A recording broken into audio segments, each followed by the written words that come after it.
প্রিয় ষষ্ঠ শ্রেণীর শিক্ষার্থীরা, শুভেচ্ছা নিও। আজকে আমি তোমাদের বিজ্ঞান বিষয়ের নতুন বই থেকে তৃতীয় অধ্যায় উদ্ভিদ ও প্রাণীর কোষীয় সংগঠন এর 25 পৃষ্ঠার দুটি কাজ সমাধান করে দেব। প্রথমে তোমাদের বলবো, যারা আমার চ্যানেলটি সাবস্ক্রাইব করো নাই তারা আমার চ্যানেলটি সাবস্ক্রাইব করবে এবং আমার সাথে থাকবে। তাহলে চলো আমরা ক্লাস শুরু করি। তৃতীয় অধ্যায়, পৃষ্ঠা 25, কাজ।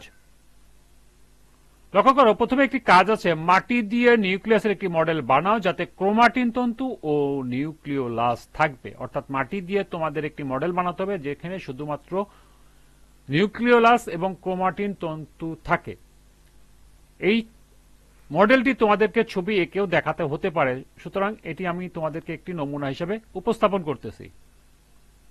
নিউক্লিয়াসের একটি মডেল নিম্নে উপস্থাপন করা হলো যাতে ক্রোমাটিন তন্তু ও নিউক্লিওলাস আছে। অর্থাৎ তোমাদেরকে একটি নিউক্লিয়াসের ছবি আঁকবে যেখানে শুধুমাত্র ক্রোমাটিন তন্তু এবং নিউক্লিওলাস থাকে, অন্য কোনো ছবি থাকলেও সেগুলো দেখাবে না বা লিখে মার্কিং করবে না। এখানে এই সুতার মতো অংশটি হলো ক্রোমাটিন তন্তু এবং যে গোল অংশটি আছে এর নাম হলো নিউক্লিওলাস, এবং নিচে লিখবে চিত্র নিউক্লিয়াসের মডেল।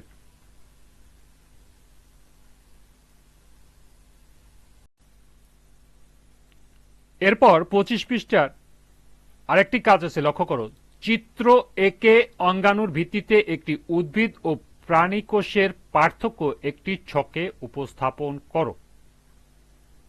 তো চলো এখন আমরা এই কাজের সমাধান দেখে নিই। এর সমাধান হবে, চিত্র একে অঙ্গাণুর ভিত্তিতে একটি উদ্ভিদ ও প্রাণী কোষের পার্থক্য নিম্নে উপস্থাপন করা হলো। এটা হলো একটি উদ্ভিদ কোষ এবং এটি হলো একটি প্রাণী কোষ, এবং এর অঙ্গাণুর ভিত্তিতে পার্থক্যগুলো এখানে উপস্থাপন করতে হবে। প্রথমে তোমরা চিত্র দেবে।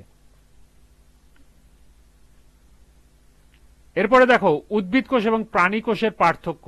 1, উদ্ভিদ কোষে কোষ প্রাচীর থাকে, প্রাণী কোষে কোষ প্রাচীর থাকে না। 2, উদ্ভিদ কোষে প্লাস্টিড থাকে, প্রাণী কোষে প্লাস্টিড থাকে না। 3, কোষ গহ্বর উদ্ভিদ কোষে বড় হয় এবং মধ্যবর্তী স্থানে থাকে, অন্যদিকে প্রাণী কোষে সমস্ত কোষ জুড়ে ছোট ছোট কোষ গহ্বর থাকে। 4, উদ্ভিদ কোষে সেন্ট্রোসোম থাকে না, পক্ষান্তরে প্রাণী কোষে সেন্ট্রোসোম থাকে।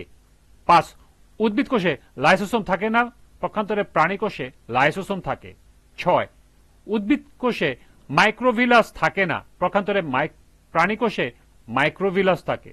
7, উদ্ভিদ কোষে আন্তঃকোষীয় ফাঁক থাকে, অন্যদিকে প্রাণী কোষীয় আন্তঃকোষীয় ফাঁক থাকে না। এবং সর্বশেষ 8, উদ্ভিদ কোষের নিউক্লিয়াসে নিউক্লিয়ার রন্ধ্র থাকে, অন্যদিকে প্রাণী কোষের নিউক্লিয়াসে নিউক্লিয়ার রন্ধ্র থাকে না। এই ছিল এই কাজের দুটির সমাধান। আজকের ক্লাসটি এ পর্যন্তই।